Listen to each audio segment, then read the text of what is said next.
Assalamualaikum warahmatullahi wabarakatuh. Perkenalkan, nama saya Emani Hasna Fasati. NIM saya 240310002. Saya dari ALK 1A. Di sini saya akan menjelaskan interpretasi hasil output SPSS jawaban UAS Statistika Bisnis.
Yang pertama-tama,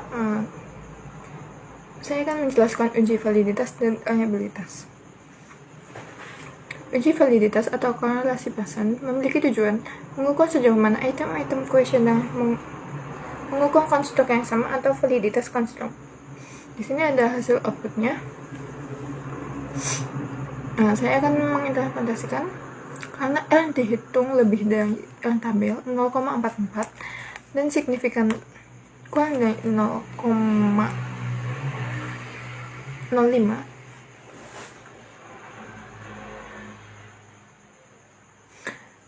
maka kelima item valid. Ini berarti setiap item dalam kuesioner berkorelasi sangat kuat dengan total score dan mampu mengukur variabel yang sama secara konsisten. Nilai korelasi sangat mendekati 1 menunjukkan bahwa item-item tersebut sangat konsisten mengukur konstruk. Lalu uji reliabilitas atau Korn Batch Alpha. Tujuannya mengukur konsistensi internal antara item dalam kuesioner. Berikut hasil outputnya. Lalu saya akan menginterpretasikannya. Nilai alpha lebih dari 0,80 kategori sangat reliable. Artinya skala atau kuesioner yang digunakan dapat dipercaya dan menghasilkan data yang konsisten jika digunakan kembali. Jika salah satu item dihapus, nilai alpha hanya sedikit turun, menunjukkan bahwa tidak ada item yang mengganggu konsistensi. Jadi kesimpulan dari analisis validitas dan reliabilitas, seluruh item dalam instrumen kuesioner dinyatakan valid dan reliable. Kuesioner layak digunakan dalam pengukuran variabel penelitian karena mampu mengukur secara konsisten dan akurat.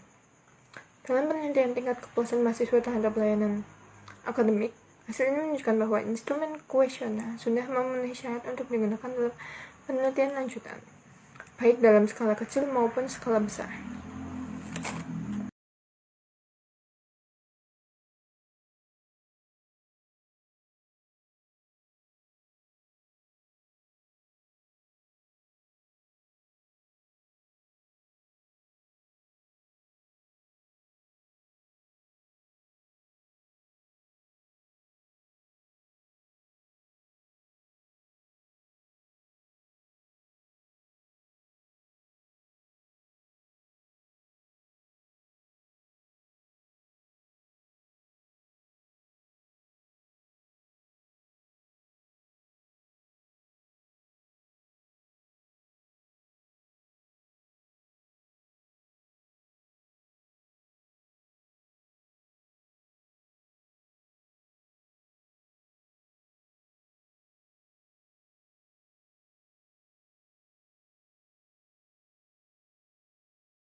Selanjutnya di sini saya akan menjelaskan hasil implementasi saya pada nomor 2. Yang pertama, analisis agresi linear sederhana. Tujuan analisis menganalisis biaya iklan X terhadap penjualan Y dalam periode waktu tertentu atau 12 bulan. Statistika deskriptif, rata-rata penjualan 34,67, rata-rata biaya iklan atau X 26,08, jumlah datanya 12. Korelasi bahasanya R sama dengan 0,995. Informasinya terdapat hubungan positif sangat kuat antara biaya iklan dengan penjualan. Nilai R mendekati 1 menunjukkan bahwa ketika biaya iklan meningkat, penjualan juga ikut meningkat secara linear. Signifikasi lebih dari 0,05, hubungan signifikan secara statistik. Poin pertama, model regresi atau persamaan linear berdasarkan output SPSS intercept A 13,784, slope atau B 0,801. Maka persamaan regresi linearnya yaitu penjualan Y sama dengan 13,784 ditambah 0,801 dikalikan dengan X atau biaya iklan. Lalu poin yang kedua, interpretasi regresi. Konstanta intercept A 13,784. Jika tidak ada biaya iklan, maka penjualan tetap terjadi sebesar 13,784.000 unit. Hal ini dapat disebabkan oleh loyalitas pelanggan atau faktor distribusi produk. Lalu koefisien slope B 0,801. Setiap penambahan 1 juta rupiah, biaya iklan akan meningkatkan penjualan sebesar 0,801 juta rupiah. Ini menunjukkan pengaruh langsung dan biaya iklan terhadap penjualan. Lalu kekuatan pengaruh biaya iklan terhadap penjualan, nilai korelasinya 0,995, hubungannya sangat kuat. Lalu koefisien determinasi atau R square ini punya 0,990, artinya 99% variasi penjualan dapat dijelaskan oleh variasi biaya iklan. Lalu UJF ketemunya 984,784. Karena nilai signifikansi lebih dari 0,05, maka model regresi secara keseluruhan signifikan. Artinya biaya iklan secara nyata mempengaruhi penjualan. Lalu ada uji T, nilai T ketemunya 31,381. Artinya biaya iklan memiliki pengaruh yang sangat signifikan terhadap penjualan secara parsial.